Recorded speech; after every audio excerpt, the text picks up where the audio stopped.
Hey, it's MJ from the Coaches Panel. I hope you're well, and welcome back to a SuperCoach Strategy Roundtable, where we have a conversation about who are some of the most important players and tactical moves you could make for your SuperCoach side heading into round 4 Gather Round. We missed it last week, but good news, we're back on deck for you this week, heading into a really critical round of football. Joining me this week on the SuperCoach Strategy Roundtable is Mini Monk. Hello, mate. How are you? I'm not going too badly. How about yourself? I'm doing well. Look, it's a fascinating week of football for us. It's felt like it's an eternity ago since it kind of happened, but we're now back into best 22. 2 weeks of best 18 in the rear vision mirror. We've got a couple of them still to come over the next few weeks as well. But what's your take on Gather Round and what it means for us in the SuperCoach community? Not in terms of how many of us are gathering together potentially over the next couple of days to watch football, but more in the sense of what does coming back to best 22 mean for us right now? Is this a revealer of any kind of truth, Mini Monk, do you believe, about where our sides are actually at, or is that still too early to make that call? I think it might do a bit of a reveal, but we've got best 18 the 2 weeks after that. And I think a lot of teams might just try and say, let's get through this week. And then you give yourself time until when round 7 hits. And when we go back to that best 22 for 5 weeks at that point, round 7, 8, 9, 10, 11. I think that that's the way you want to kind of approach this. It should be a stepping point where you're going, I want to have my team in a good enough spot to get me through this week so that I can fix my team potentially over the next 3 weeks, make some upgrades at that point. Because we're in a stall week. Like, I think it's probably 1 week too early to go into upgrade season. Normally it hits around about round 6, maybe round 7. This year it's probably around about round 5. Our cows really haven't matured enough. A lot of our mid prices still just have a little bit more coin to make, and we don't want to cull them too early. And we also probably want a lot of them for their scores this week, given that we're trying to run 22 good scores on field.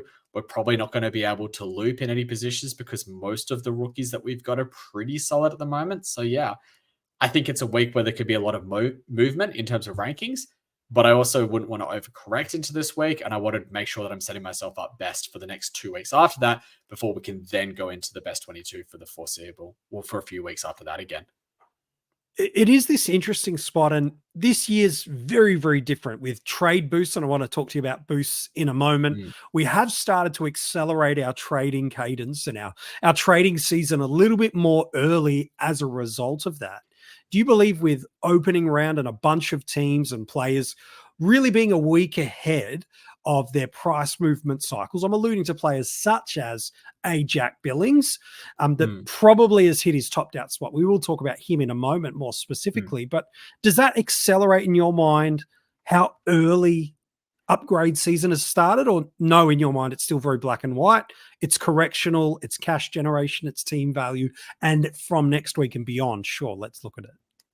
I think it's accelerated a little bit, but as I said, I don't think it's accelerated to the point where it's upon us now. Like, I don't see people going out of their way to say, I have to target this premium mid because they've come down 100K.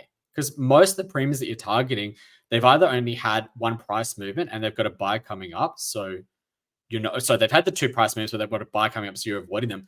Well, they've only had the one price movement down, and that's too early.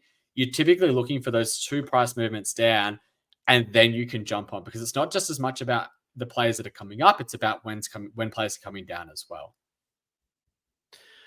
So, Boost, we've alluded to him a little bit before.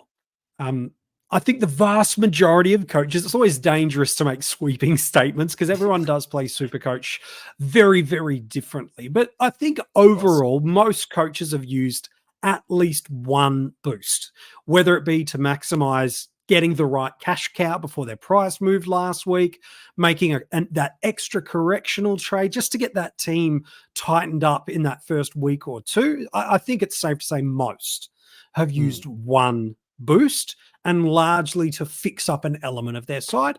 And I think that's perfectly okay, by the way. Heading into this round, generic advice is always dangerous. I know you want to say team dependent, but should we be considering a trade boost this week, whether it be in an aggressive movement or another fix-up trade?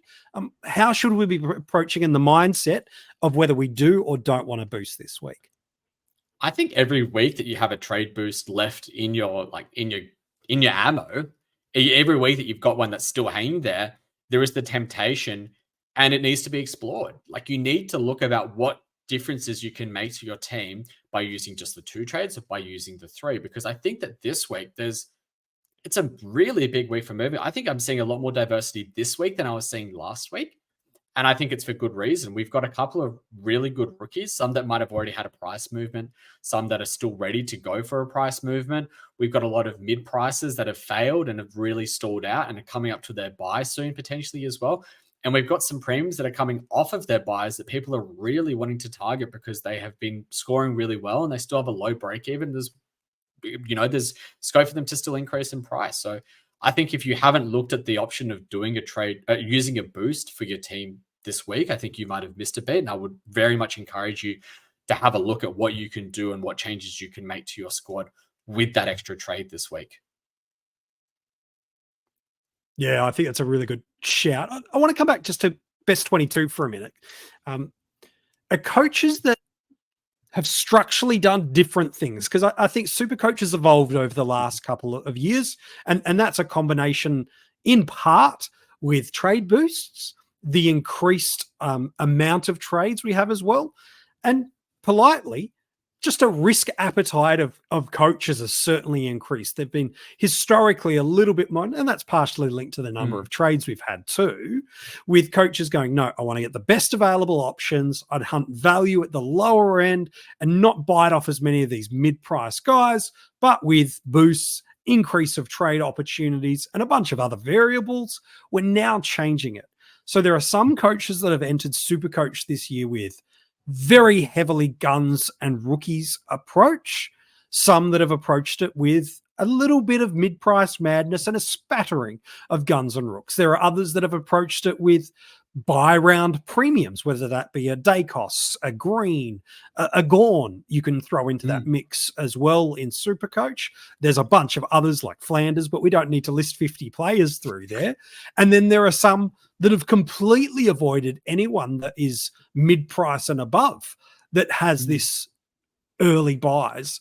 So you mentioned earlier about, well, we're going to see elements of it, but not complete pieces of it. What can we take out of this week of a best 22, knowing that there are 5 or 6 different unique approaches that coaches have taken, and rankings always at this time of the year slightly are misleading. You're never as bad as you think, and you might not ever be as good as you think either. So what can we take out of this next couple of weeks of best 22 and then a couple of best 18s? I think it'll show the squads that have structured up well. I'm not saying that Guns and Rookie or mid-price madness in terms of that structure. I actually think it's in terms of how they've structured to get the right rookies onto field.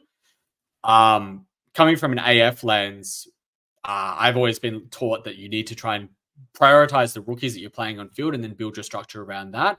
And I've tried to use that same approach in SuperCoach. And looking at my midfield, especially this year, we have really strong midfield rookies.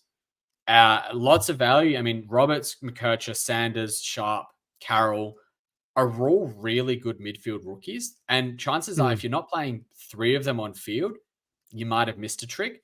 If you're playing more than 1 rookie on field down back, you might have missed a trick. You're playing more than 2 rookies on your forward line, you might have missed a trick there as well. I think if you've structured up in a way where you've got your rookies in the wrong spot, say you have 2 rookies down back and you're really struggling now because you've got Reed injured, you've got Caulfield injured, you've got Gibcus injured. Marty Hawes injured. Yeah. Marty Hawes injured. Like, it's pretty bad. I know there's a lot of coaches that are struggling with what they would call a dead bench down back. And I don't blame them for not wanting to fix it, because it's not an easy one to fix this round. But I think that they might be some of the coaches that could get found out this week. I think if you're relying on someone like a Sam Darcy or an Aaron Cadman or a Darcy Wilson or a Harley Reid on your F6 spot, I think that might hurt a little bit as well. So that's what I mean in terms of structure. I think that the mid prices and the premiums, chances are, if you think you've got the wrong ones, you're going to be correcting those anyways. And it can be very hard to correct the right premiums whilst also being able to shift your entire team balance and structure. And I think that's typically where I think that the round 2 and round 3 trades matter a lot more. And now we're at round 4, where you can't really shift your structure that easily. You're more just trying to say, who do I actually need to get off of and who do I need to get onto because of break-evens and price changes that are coming.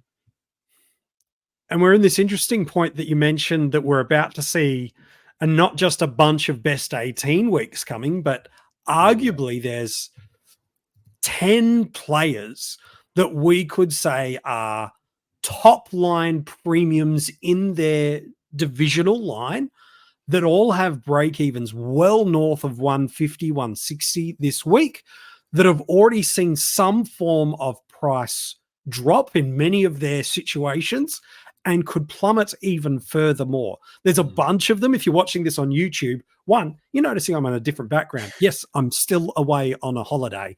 We'll be back on deck for you next week, so you get to see the usual black screen of death for you. But for those of you that are watching on YouTube, you can see. If you're not watching on YouTube and you're normally just listening to the podcast, jump on over and join in with everybody else. Do both. Simultaneously watch both if you'd like. But Clayton Oliver has been someone that we have known for years as a 120 beast, started slow with good cause, I think it's fair to say.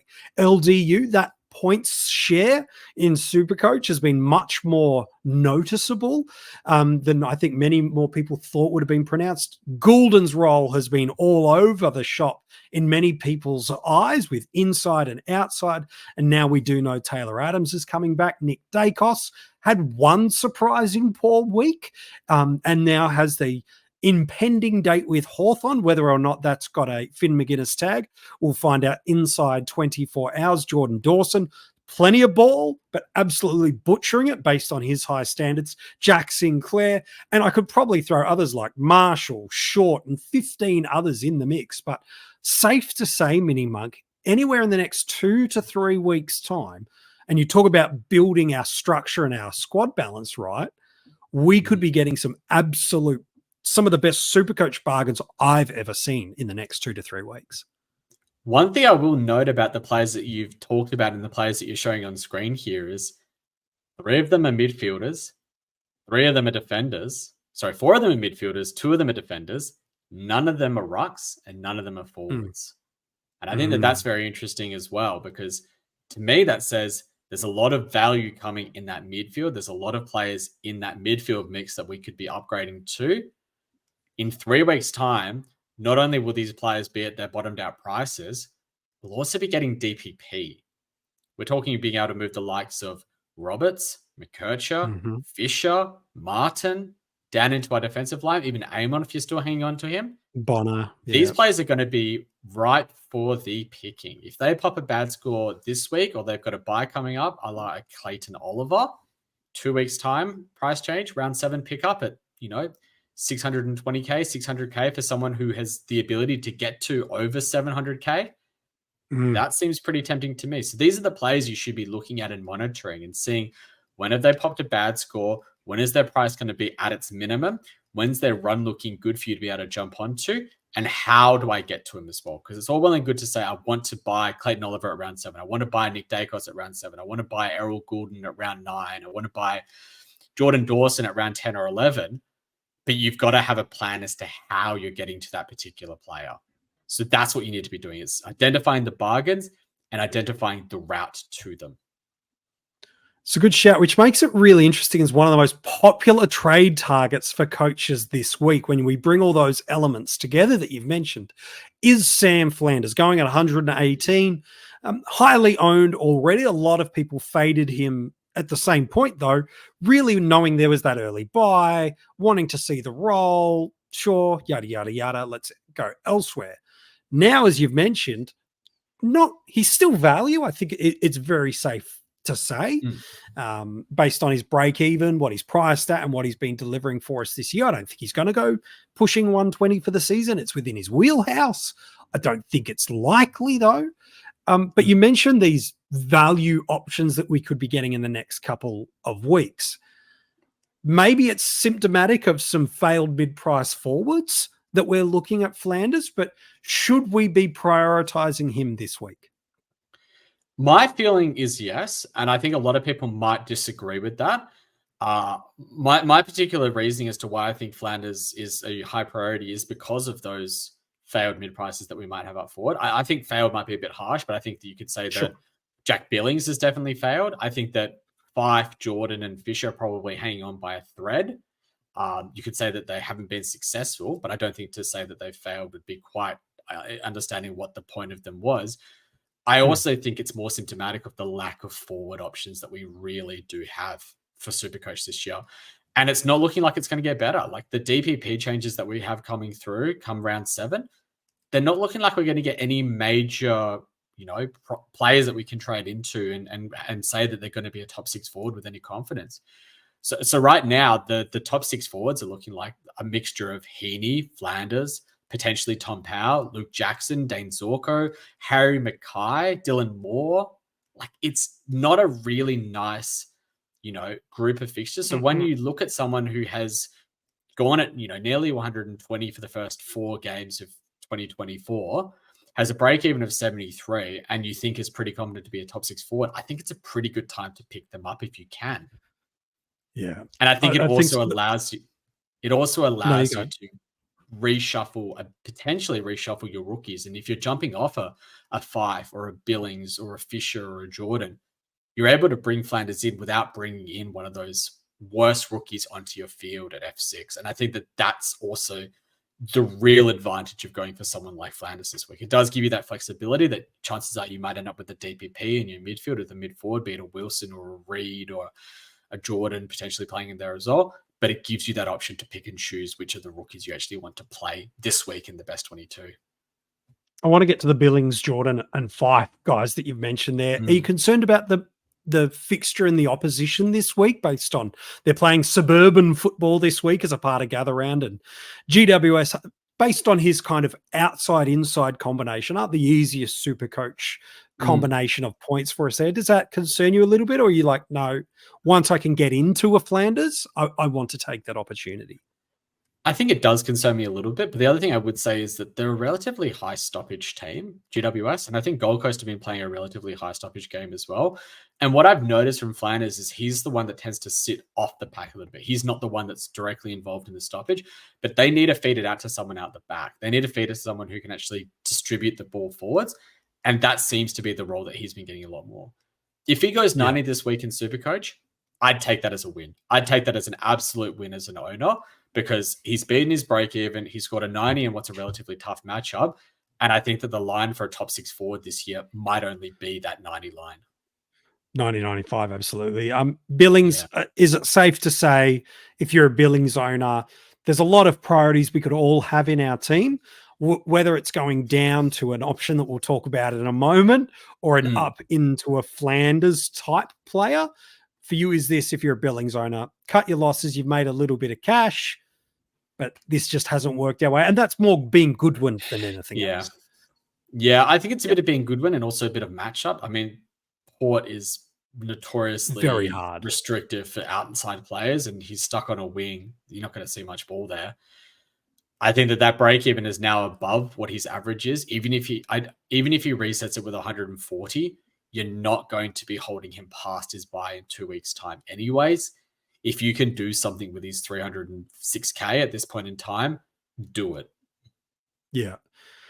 James Jordan's probably not in the same level of urgency. Again, if you're talking about average versus break even and the fixture this week up against West Coast.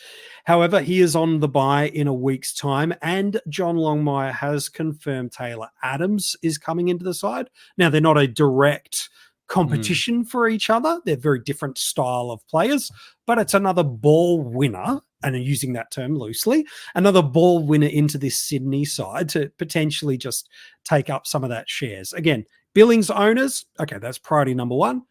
Billings and Jordan owners, is this the chance to do some buy correctional moves? And again, use this as a one up, one down approach with some mid-price forwards that didn't quite work for us?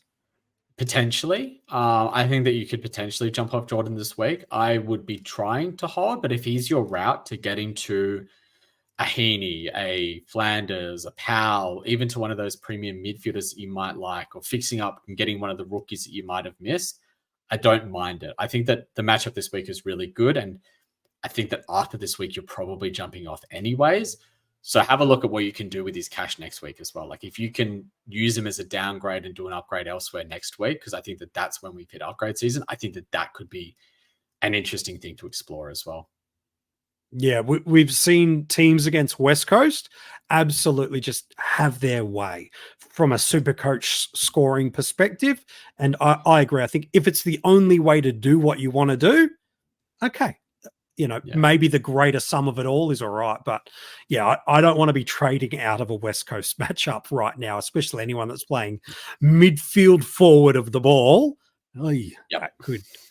That has Nick Martin 140 unfortunateness all over it for us. Nat Fife, again, probably similar, maybe arguably a better situation than a James Jordan is in, where there's no bye coming, has given us some good scores already, but has got a sub-affected game that really kind of put a handbrake on that scoring. As the Fremantle supporter, not just of the coaches panel, but just understands football and SuperCoach in general, $320K price point for us, give or take a few $100s. Break even in the low 40s, average literally half a point off 80. What's your take on Fife this week? I might be shunned for having this opinion, but I think Fife is a bigger issue than Jordan is. Ooh, love that. Tell me and Fife has had one good game out of 3. He got a 103 against Brisbane, then he's gone back-to-back 70s against North Melbourne and Adelaide. The issue for Fife is the matchup in the next 2 weeks. He comes up against Carlton this week and Port Adelaide next week. Both games away from home, both games where they're staying on the road for them, and both are games where they're playing against one of the most restrictive matchups for midfielders in the competition. So if I had the option to pick between trading out Fife and trading out Jordan this week, I would 100% be trading out Fife this week and then looking to see what I could do with Jordan next week. Yeah, I agree with that. Probably one of the trades I think there's no such thing as a must do in SuperCoach. Yeah. But boy, oh boy, this one's getting pretty darn close to doing it. Sam Darcy, basement forward for us. Well, technically not basement, but the standardized rookie spot for us at 123,900, negative 92 break even, an average of 81, has got that shared relief ruck role that Rory Lobb kind of had. And in fact, just due to him rucking a fair bit more in that matchup last week, he's up at, I think it's about a 41% ruck opportunity at the moment. And should that hold for another 3 more matches in rounds 4, 5, 6, he's a Monty to pick up ruck forward status, which could be huge. We'll talk about that in a second, but even if he doesn't get ruck status, is this still the easiest downgrade move anyone could and should be looking for this week? Lowest break even, low price, relatively good role, could pick up DPP and allow a lot of flexibility in your ruck line and in your forward line as well.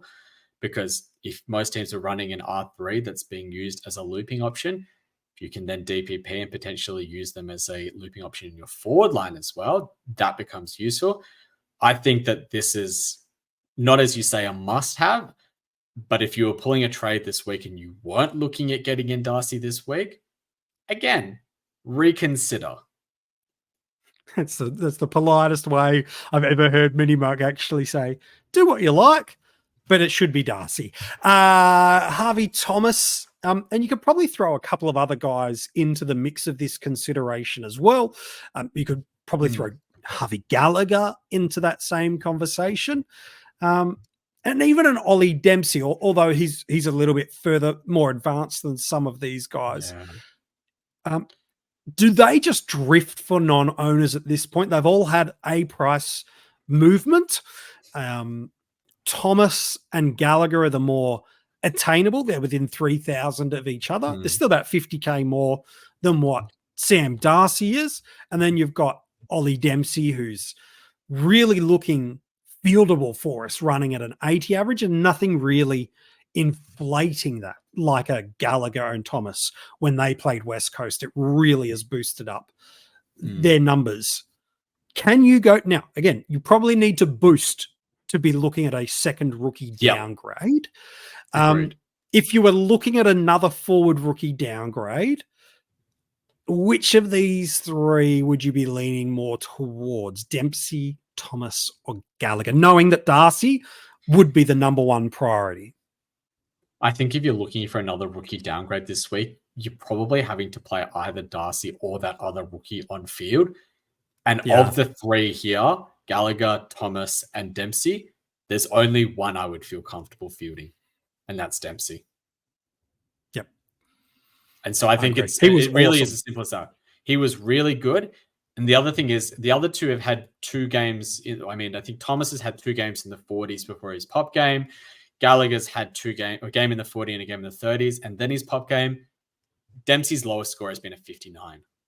Yeah. If you get a 59 at F6, you're not complaining. It's a rookie week. It's whatever. But like if you get a 40 or a 30 at F6, that'll hurt. Oh, especially when we're not in best 18 and we're not being protected by these 20s and 30s and 40s that have rolled through some of our SuperCoach sides over the past fortnight. We're about to get exposed is the wrong term, but found out with that bad piece of luck is probably the nice Just a way more to polite way of saying it. Yeah. Yeah, we're both practicing our best manners today. There's one more guy I want to ask you about before we wrap up this strategy episode, a short Power Pack SuperCoach strategy episode for you. Josh Draper. I want to get your take on him. And there's a reason for it again. Fremantle supporter, so we want to get your thoughts on where he sits in the team, his job security for sure.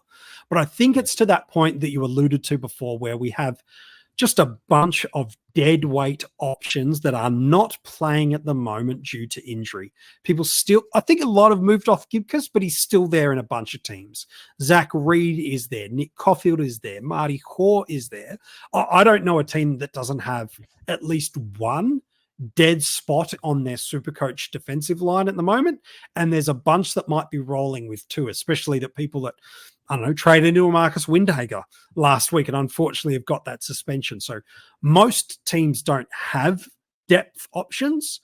Draper's on the bubble for us this week. We know Gold Coast have given us 2 that will debut this week.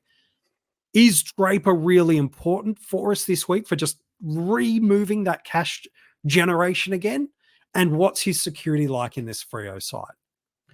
Let me start with his job security, because I think it's been a bit confused by what his role actually is in the team. He is playing key position defender because both Oscar McDonald and Brendan Cox have long-term injuries and will be out for at least 10 weeks, if not longer.